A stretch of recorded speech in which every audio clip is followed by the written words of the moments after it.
Judas Iscariot. For 2,000 years, his name has been poison. It is the very definition of a traitor, a synonym for the ultimate act of betrayal. His kiss, given in a darkened garden, is the most infamous act of treachery in human history. But what if it's all a lie? What if the story that has been passed down for 60 generations is not the truth, but a cover-up? What if Judas was not the villain of Christianity, but its most crucial and courageous hero? In the sands of Egypt, a forbidden gospel, buried and hidden for nearly 1,700 years, was unearthed. And it tells a story so explosive it threatens to shatter the very bedrock of Christian belief. It is the Gospel of Judas, and in its fragile Coptic script, it reveals that Jesus Christ himself ordered his most trusted disciple to betray him. To truly grasp the seismic shock of this revelation, we must first immerse ourselves completely in the story we think we know. We must walk the dusty streets of Jerusalem in the final, fateful week of Jesus' life and see the world through the eyes of the man who would be condemned for all time. The city of Jerusalem during Passover is a tinderbox waiting for a spark. The air, thick with the smoke from thousands of sacrificial lambs burning in the great temple, is also heavy with a palpable tension. Roman legionaries, their hobnailed boots echoing on the stone pavements, patrol the walls of the Antonia fortress, their eagle standards a constant, galling reminder of Judea's subjugation. Their gaze is one of contemptuous vigilance, watching the seething crowds of pilgrims who have swelled the city's population to a bursting point. Every pilgrim is a potential zealot, every gathering a potential riot. The political air is a toxic brew of competing factions. The Sadducees, the wealthy priestly class who control the temple, are desperate to maintain the status quo and their cozy relationship with Rome. The Pharisees, the teachers of the law, command the respect of the common people, but are wary of any movement that could provoke the Romans' wrath.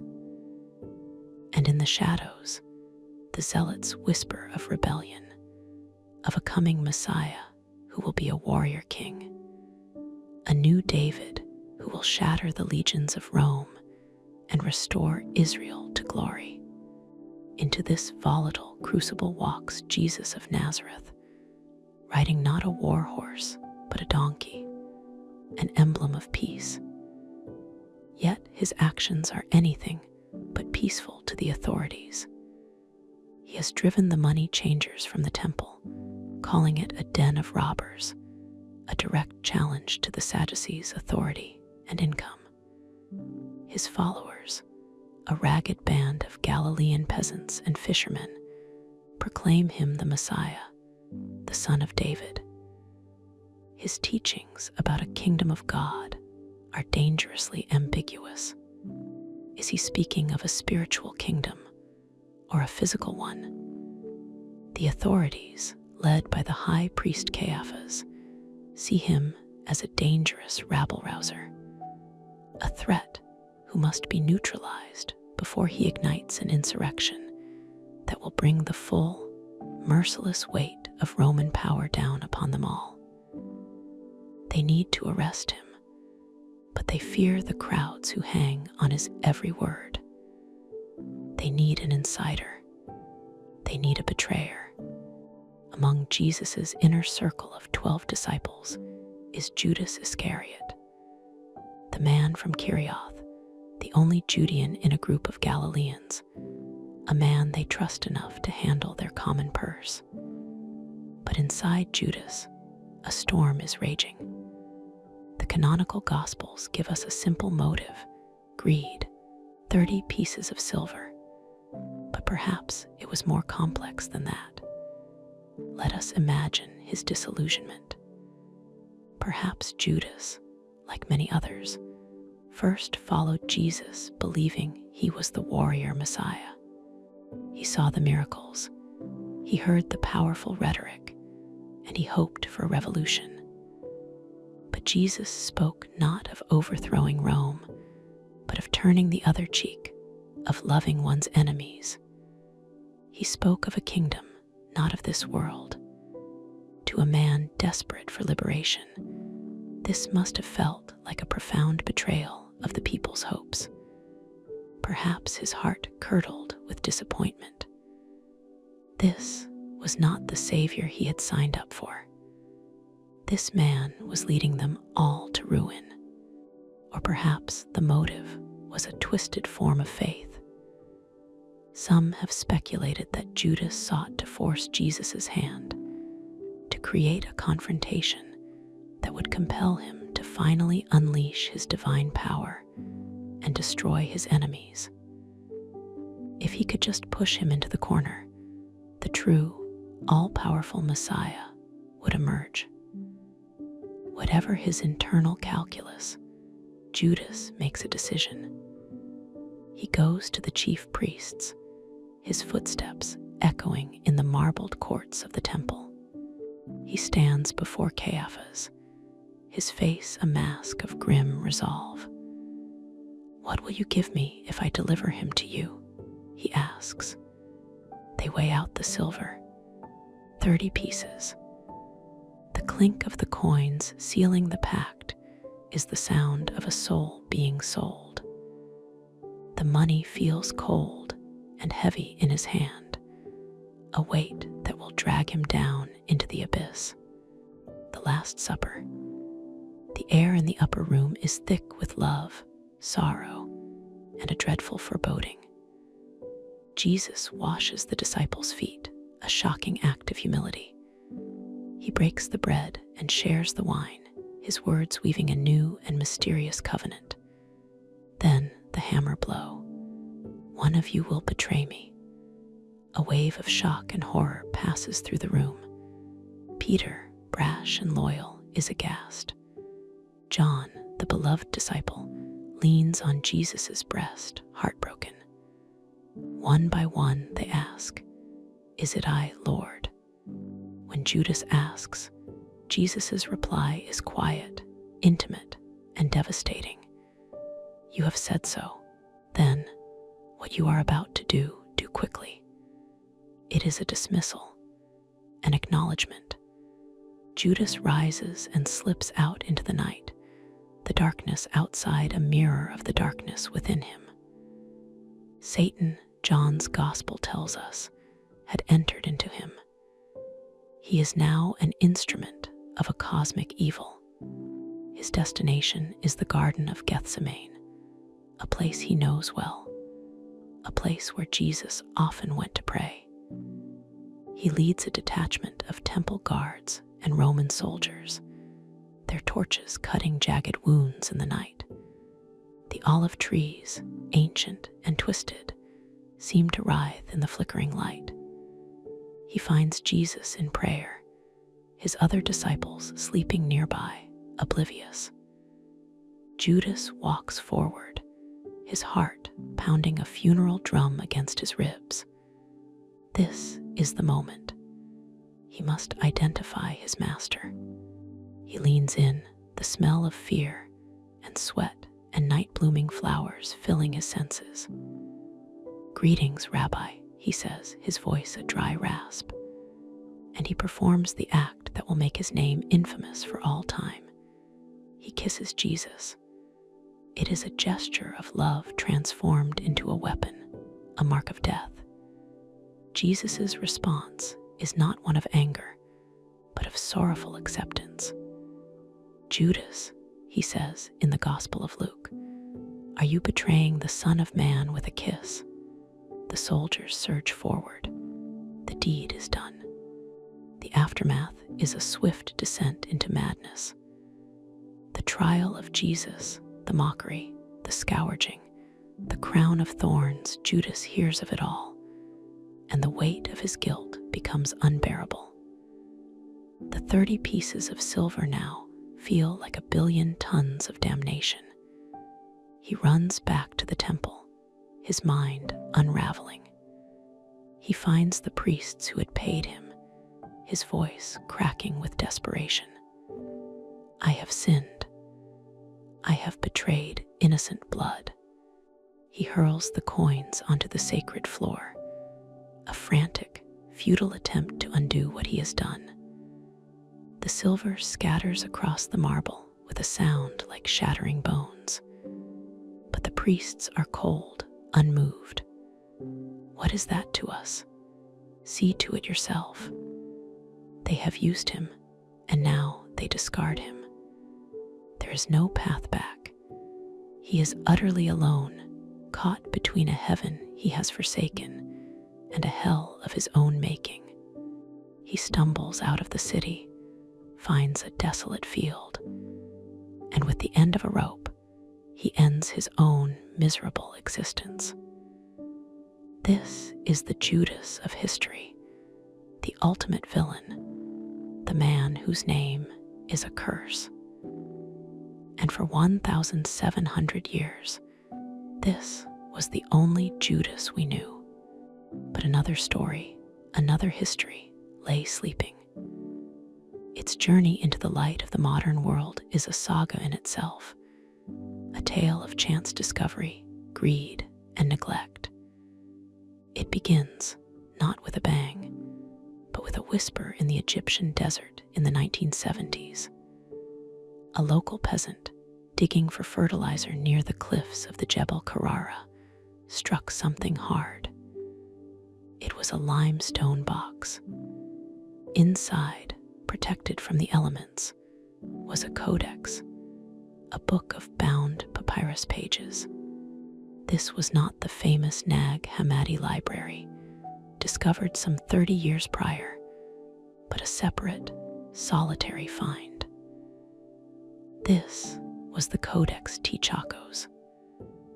The peasant, knowing it might have some value, but unaware of its true significance, sold it to a local antiquities dealer in Cairo. Thus began the Codex's tragic and sordid journey through the underworld of the black market. For years, it was offered to scholars and collectors, but its price was too high, its legality too questionable. At one point, it was stored in a safe deposit box at a Citibank in Hicksville, New York, where it languished for 16 years. The dealer, unable to sell it, eventually took it back to his home, and in a move of catastrophic ignorance, stored it in a freezer. The fragile papyrus, once frozen and thawed, began to decay at a terrifying rate, the ink flacking off, the pages crumbling into a dark, brittle confetti. It was on the verge of being lost forever. Finally, in 2001, it was bought by the Swiss antiquary Frieda Nussbader T'Chakos, from whom it gets its name. Recognizing its importance and its dire condition, she worked with the Mecenas Foundation for Ancient Art and the National Geographic Society to begin the painstaking, multi-million-dollar process of conservation and translation. A team of Coptic scholars, papyrologists, and historians worked for years, piecing together over 1,000 fragments, like a jigsaw puzzle from hell. What they slowly uncovered was a text that had been considered lost to history, a gospel known only from a single, angry mention by a 2nd century bishop. It was the Gospel of Judas.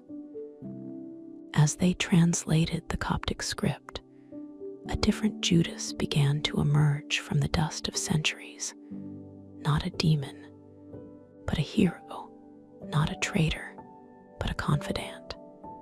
To understand the Judas of this lost gospel, we must first rewire our entire understanding of the spiritual world he inhabited. We must dive into the deep, strange, and beautiful ocean of Gnosticism. The Gnostics were the mystics, the free thinkers of early Christianity. They believed the ultimate reality was a secret, a gnosis, or knowledge that could not be taught, but had to be experienced.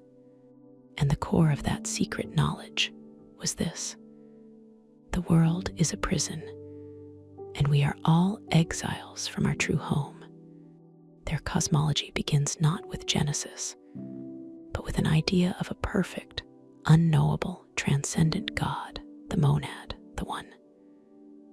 This true God is utterly remote, existing in a realm of pure light and spirit called the pleroma, the fullness. From this one, a series of divine beings, or eons, emanated in pairs, like ripples from a stone dropped in a silent pond. These eons had names like Barbelo, the first emanation of God, mind, grace, and truth. They were the celestial family, living in perfect harmony within the pleroma. But a catastrophe occurred.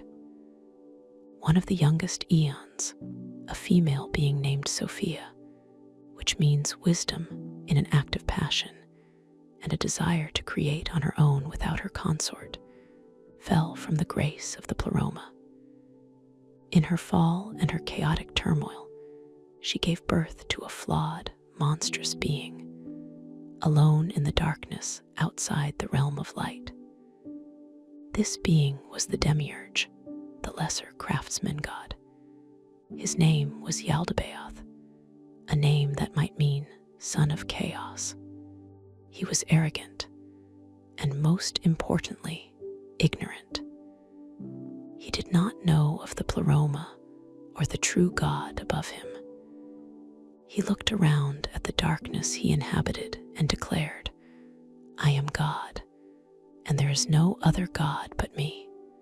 This ignorant demiurge is the being the Gnostics identified with the God of the Old Testament.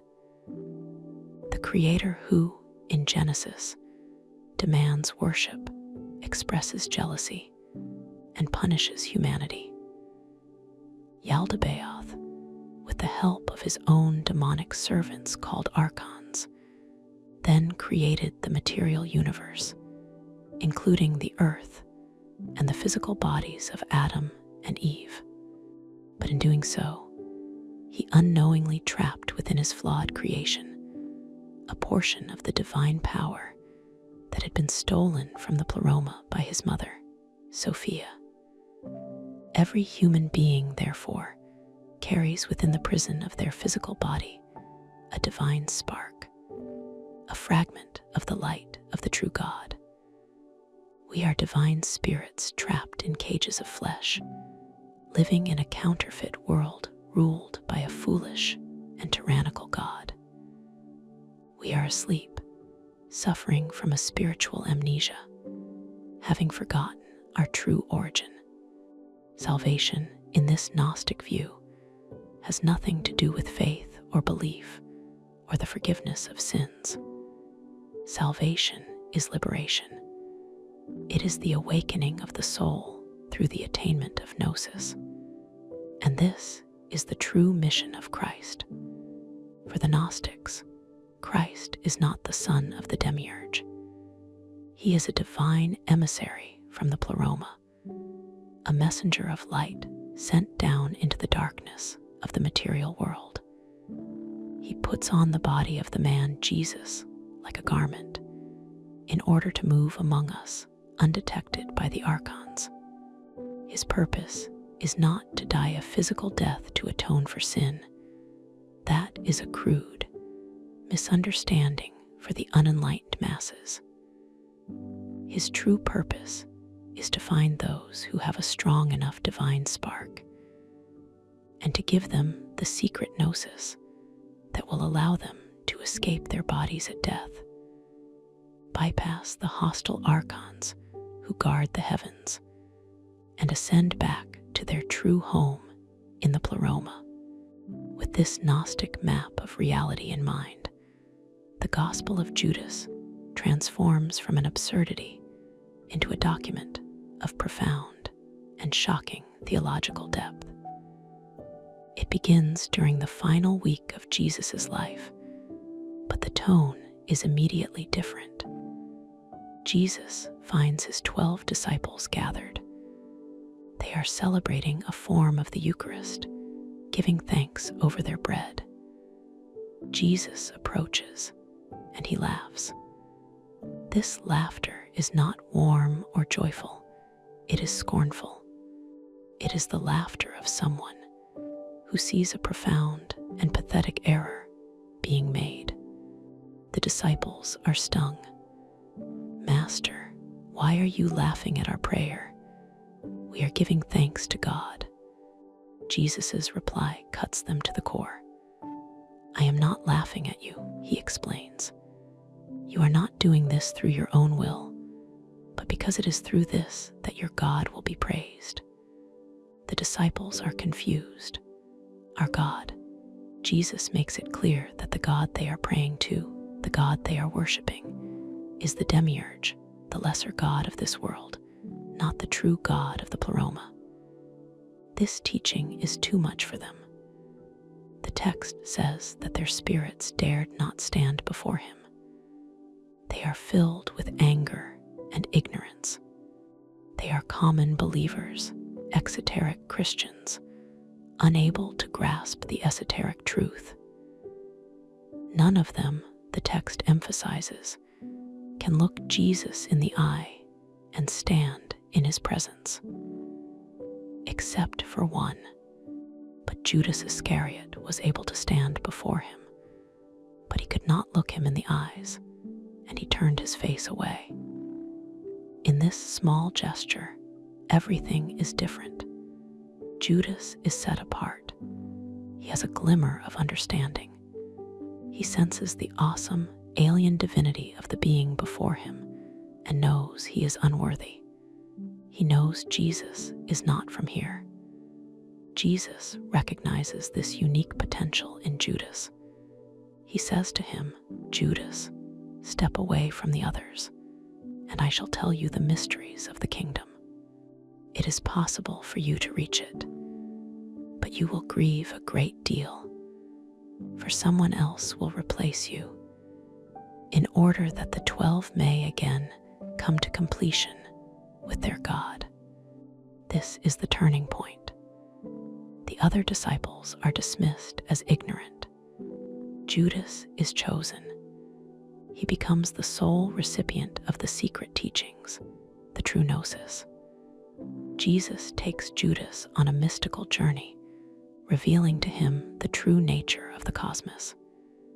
He speaks of the great invisible spirit, the true God who exists in an eternal, luminous realm. He describes the generations of the eons, the fall of Sophia, and the creation of the ignorant demiurge and his archons. He reveals to Judas his own true identity as a messenger from the immortal realm of Barbelo, the great female emanation of the One. He is giving Judas the escape plan, the secret knowledge that will allow his soul to return to the light. And after these profound revelations, after setting Judas apart as the only one who truly understands, Jesus gives him the most shocking and terrible command in the history of religion. He looks upon his one true disciple and says, "But you will exceed all of them, for you will sacrifice the man that clothes me." This single sentence is the heart of the gospel and the key to its entire theology. You will sacrifice the man that clothes me. It is not a command to betray. It is a command to liberate. Judas is being given the highest, most sacred task, to help the divine Christ Spirit shed its physical garment, the body of the man Jesus, which is its prison in this material world.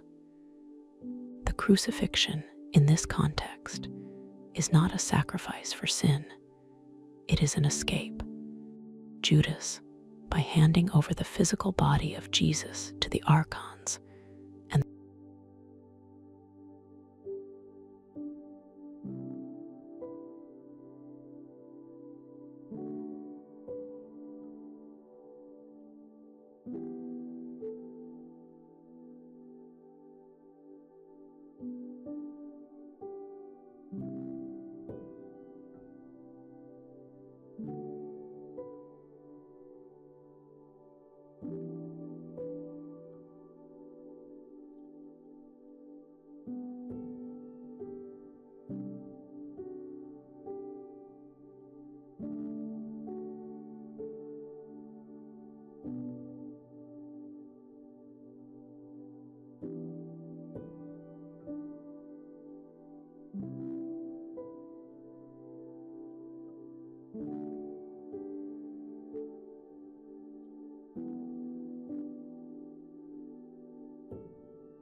you.